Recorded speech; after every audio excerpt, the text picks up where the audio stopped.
Moving on now, a 5-member ministerial delegation from J&K has met Prime Minister Narendra Modi in New Delhi.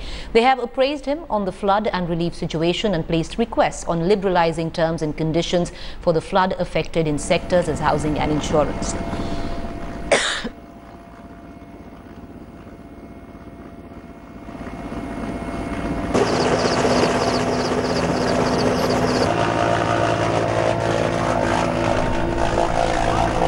The delegation includes all top ministers of finance, irrigation and flood. The ministers have demanded for a special relief package on the lines of 2001 Gujarat earthquake to rebuild a new Kashmir.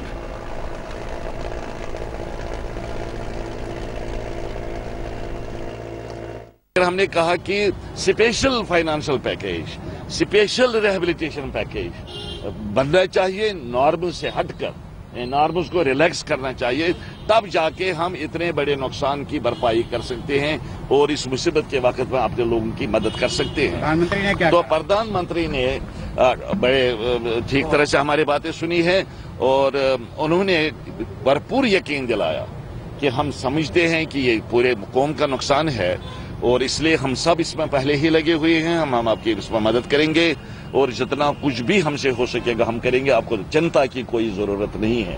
जिस तरह से हम national calamities को deal करते हैं, support देते हैं, इस मामले में भी इसी तरह मरकजी सरकार को इसको डील करना चाहिए और रियासत को सपोर्ट मिलनी चाहिए।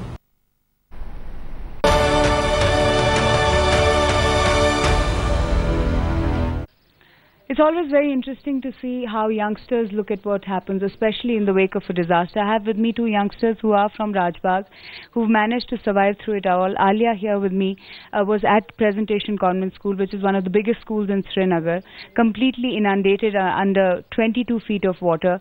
And on the night when the waters of the Jhelum breached the embankment and entered their homes, she, along with her grandparents, moved into Presentation Convent and was there for 4 days. I don't even know how to begin this, but what happened that night and how did you move to Presentation Convent?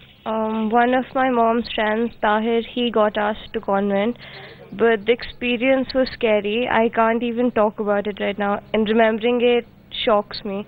The thing was, when we came there at night, it was dark. We didn't have anything to eat. It was just that everybody's safe. I didn't know where my mother was. I didn't know where my mama was. I have finally met them after 5 days today, and the whole experience has been scary. As children, you know, we've always, whenever we used to see a helicopter, we would look up. But now we were so used to hearing the helicopters that we didn't even look up anymore. And I had 4 kids with me, 4 years, 3 years. It was very scary. And then how were you moved out? We were moved out in a raft today. Not today, sorry, yesterday we were moved out in a raft, and it was scary getting out. We had to jump over a ledge, but yeah. I mean, for lack of a better question, what do you feel right now? In a way, I can say relieved, but our house is gone, everything's gone, but the only thing is that everybody I know, who I can see that they're fine, they're safe. Maybe not in a good state, but they're safe. Clearly, that's, you know, when kids say that, you perhaps become more circumspect of what the disaster is like. Naren, this is your home and your ground floor is completely gone. When you see around you what's happening, what is going through your mind? It's going through my mind that most of the things that my grandfather has earned, my grandmother has got, they're all gone. Most of my memories were in this house and now they're all gone. I'm feeling devastated right now. So, have you been walking around seeing what's happening?